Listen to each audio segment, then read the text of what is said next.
Welcome to iOS Online Tuitions for Judicial Services.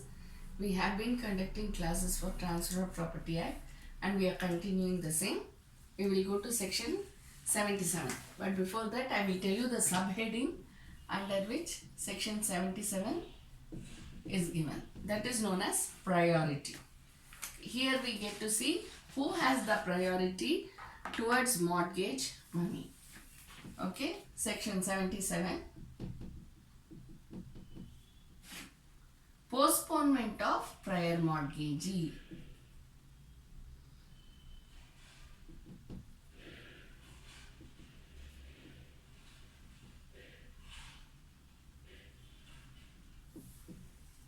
Postponement of prior mortgagee. Prior mortgagee means what? The person to whom it has been given before. The mortgage has been made. If there are two persons, the first person is known as prior mortgagee. Okay. Now, if the second person has been made to give some amount, subsequent mortgagee gives some amount to the mortgager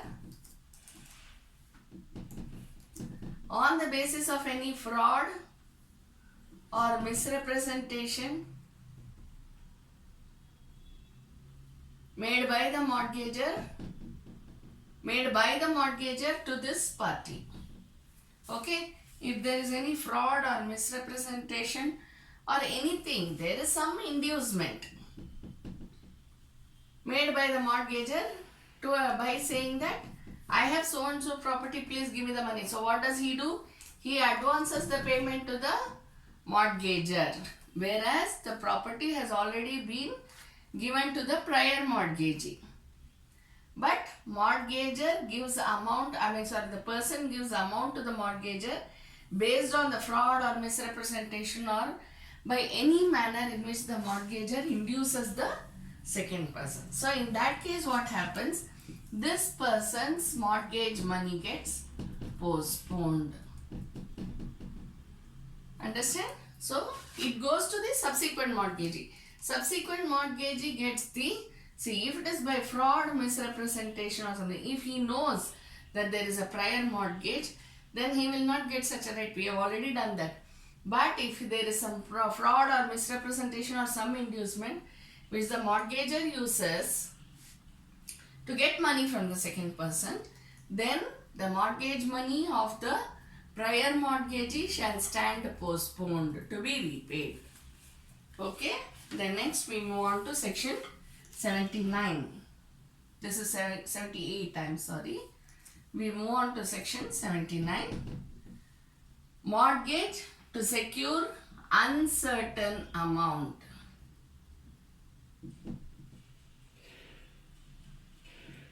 When maximum is expressed.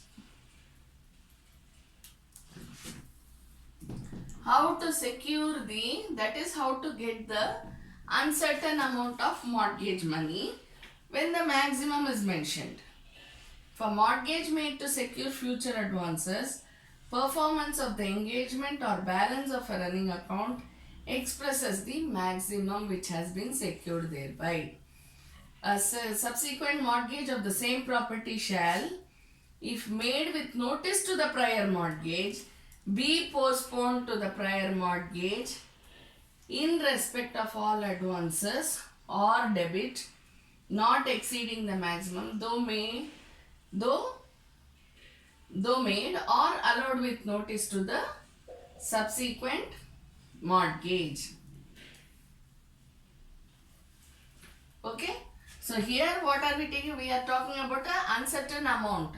When the maximum is expressed, how do you know which is maximum? The balance which is left.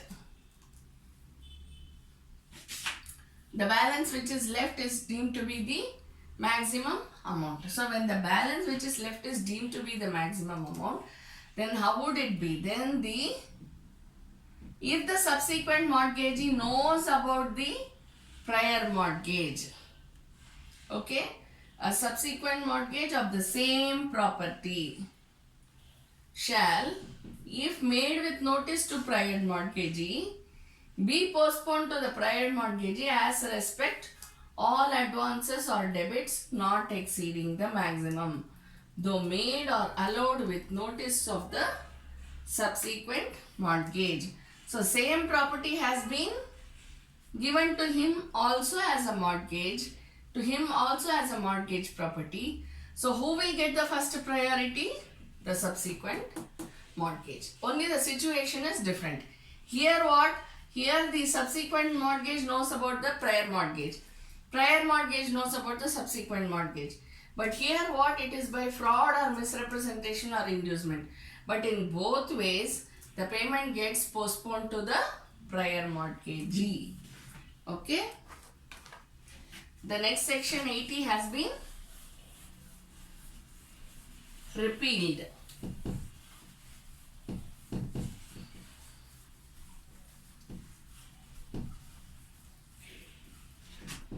We go to the next subheading, marshalling and contribution. Section 81 speaks about marshalling securities.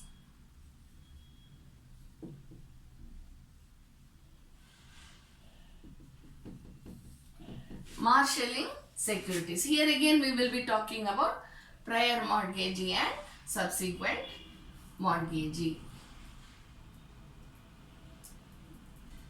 Okay?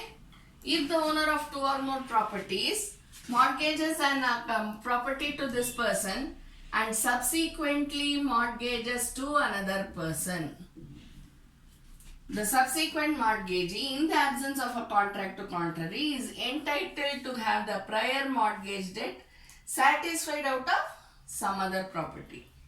So what if there are, say for example, there are two properties, okay? To him also the two properties have been mortgaged.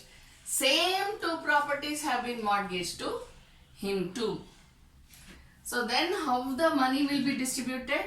The subsequent mortgagee, in the absence of a contract to contrary, shall have the prior mortgagee amount satisfied out of other property. Not out of this property, but other property.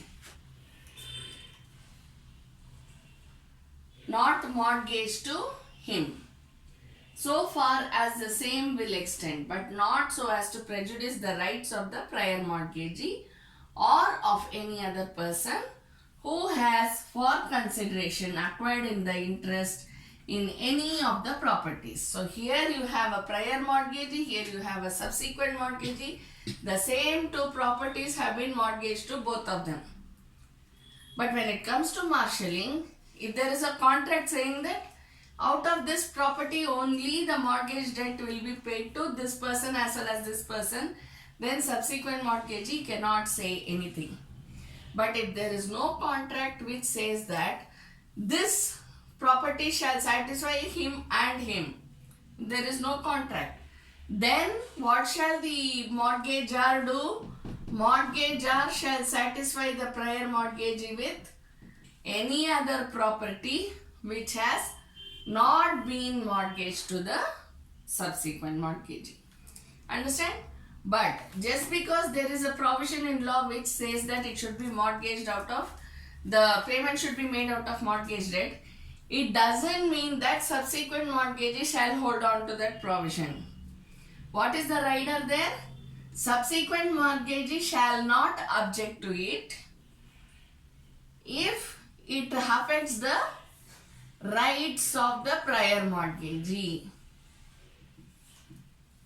or any other person who has acquired interest in it.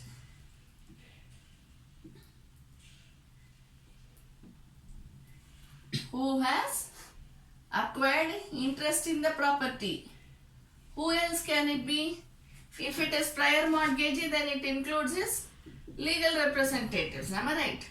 Or any other person who has acquired interest. Any other person, yesterday we were reading about the purchaser. We did, right? So that you have to think of.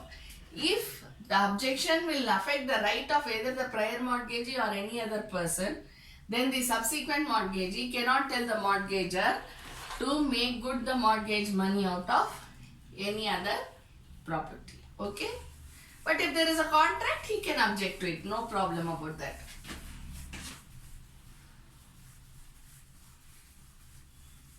Section 82, contribution to mortgage debt.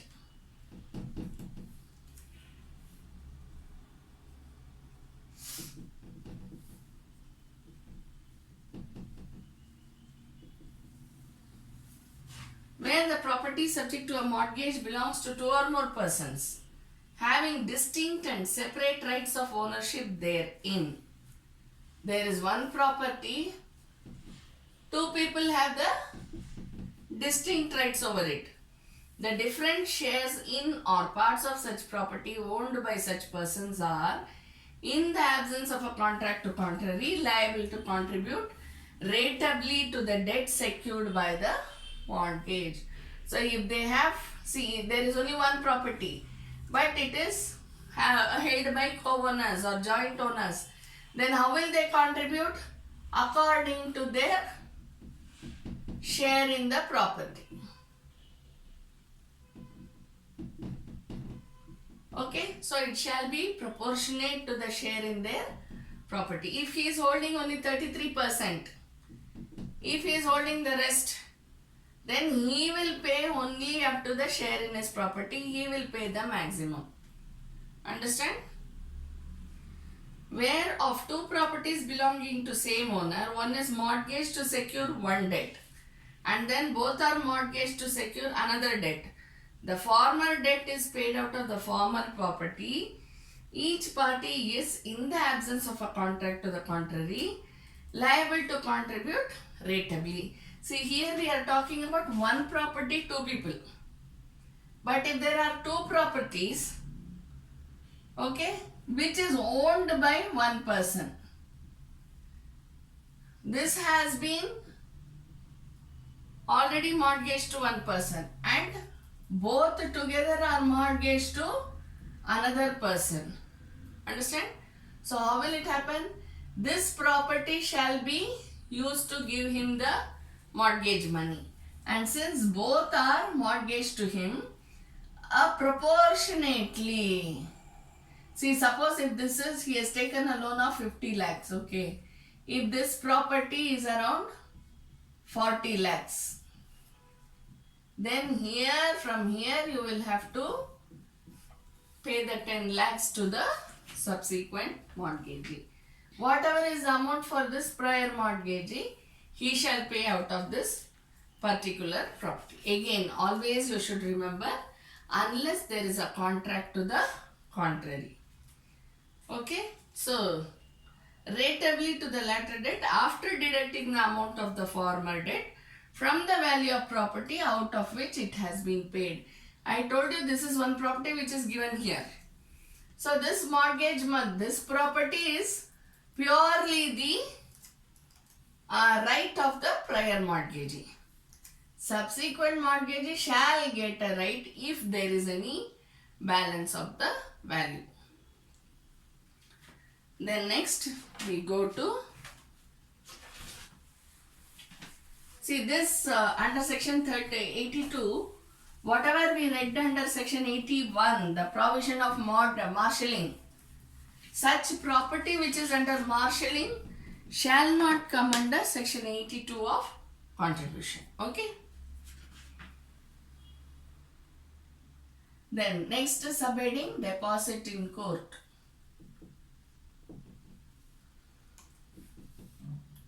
Section 83. Power to deposit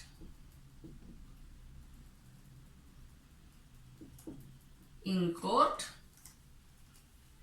money due on mortgage. This we do sometimes, right? Where there is a case going on, suit which has been instituted and it is going on, then we deposit the amount in the court, or if the mortgagor doesn't take the amount, then we deposit in the court. Okay, so there are so many such instances. At any time after the principal money payable and before a suit for redemption of the mortgage money. We read the same thing elsewhere also, right? So where the money has become due, but before suit for redemption has been filed.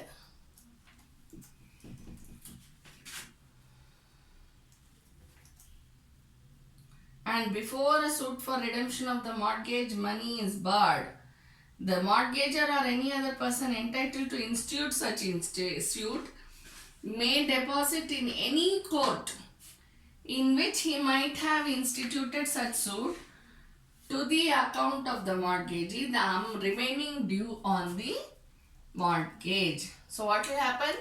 After the due date, but before the suit for redemption is barred. Okay, that is limitation period, right? Suit for redemption is barred. So within this period, the mortgagor shall deposit into jurisdictional court the mortgage amount. Whatever is the balance left, he shall deposit it to the jurisdictional court. Whatever is the amount which is balance due to the mortgagee. Okay, we go on to the next one.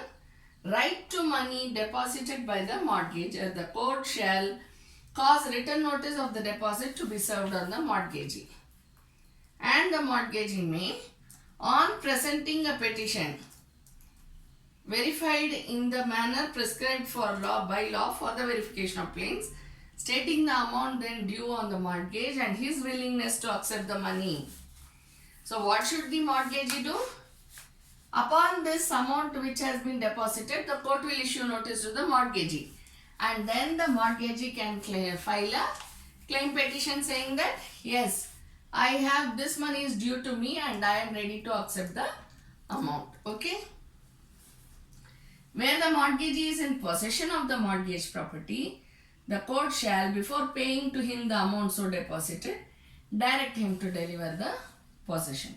Obviously, if the mortgagee is having the possession of the property, he shall give the possession to the mortgagor and then collect the balance amount from the court. Okay. We go on to the next section, section 84.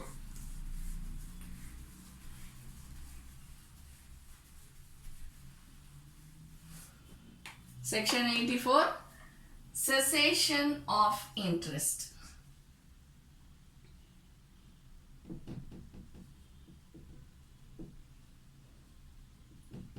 Cessation means what? Stopping. Am I right?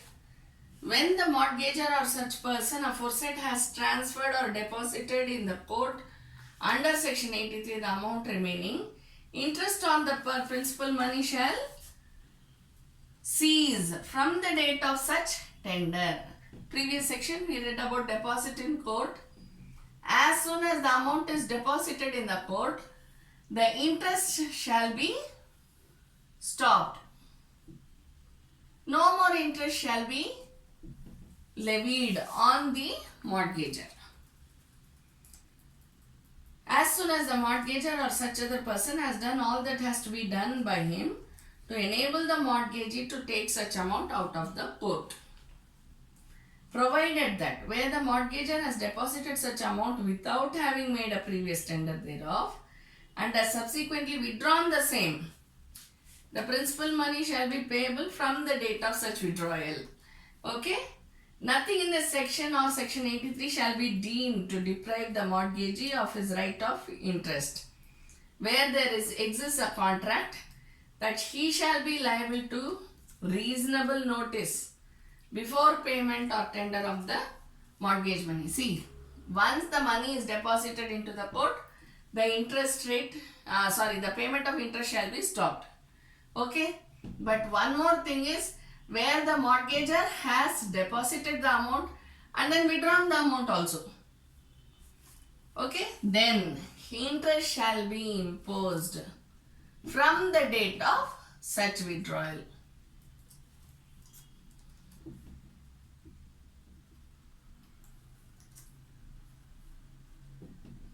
General provision is from the date of deposit, interest shall stop. But what is the exception? If the mortgagor has deposited into the court and withdrawn the money out of court, then interest from the date of withdrawal shall be levied. Which is the other exception over here? Where there is a contract saying that the mortgagee should be given notice before depositing in the court.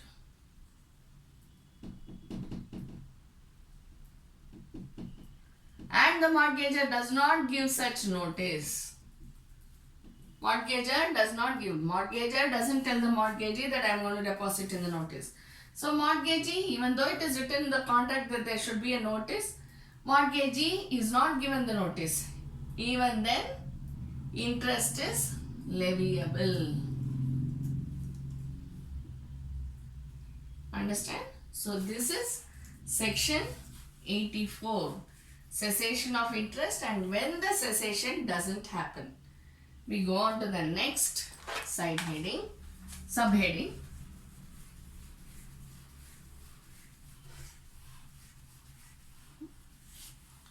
Suits for foreclosure, sale or redemption. Okay, all section 85 to 90 has been repealed. Why? Suits for foreclosure, sale or redemption. That's the subheading.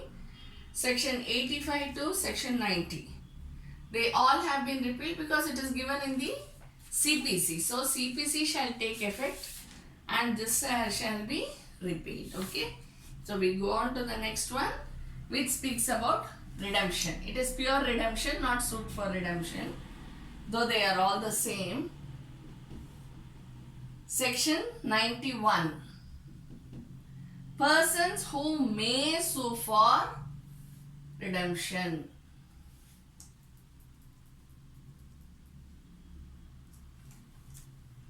Persons who may sue for redemption other than the mortgagor. Other than the mortgagor, who can sue? Anybody who has been authorized by him. Am I right? Can sue for redemption. Any other person other than the mortgagor of interest sought to be redeemed who has any interest in or charge upon. So whom are they? Subsequent mortgagees. Prior mortgagee. Anyone else who has interest or charge on the property. Number 2, any surety for the payment of money made. Any person, not only these two, it can be any person who has interest or charge upon the property or has a right to redeem the same.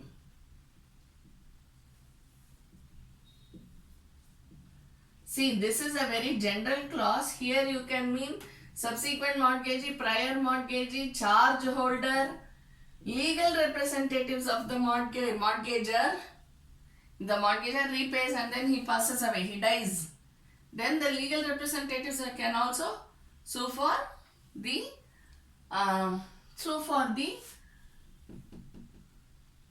redemption of the property. Okay. Next we go to surety. Any surety for the payment of mortgage debt or any part thereof.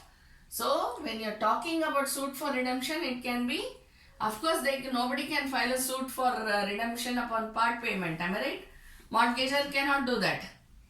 But surety can sue for redemption of the part as well. Okay? Because he is surety, he is not the mortgagee or the mortgagor. Therefore, he can even sue for the part which is due. Any creditor of the mortgagor who has, in a suit for administration of his estate, obtained a decree for sale of mortgage property. Any creditor in whose favor there is a judgment for auction sale. Sale of the mortgage property. Understand? So such a person can also file. See, once it has been given to somebody else and the case is before the court. So who can file, who may sue for redemption? A creditor in whose name, in whose favor the judgment has come out saying that you have the right to sell the property and then take the amount from it. So again, if you go to see, it can be any mortgager, it can be any charge holder, it can be any surety. The same thing comes again and again and again. Understand? Thank you.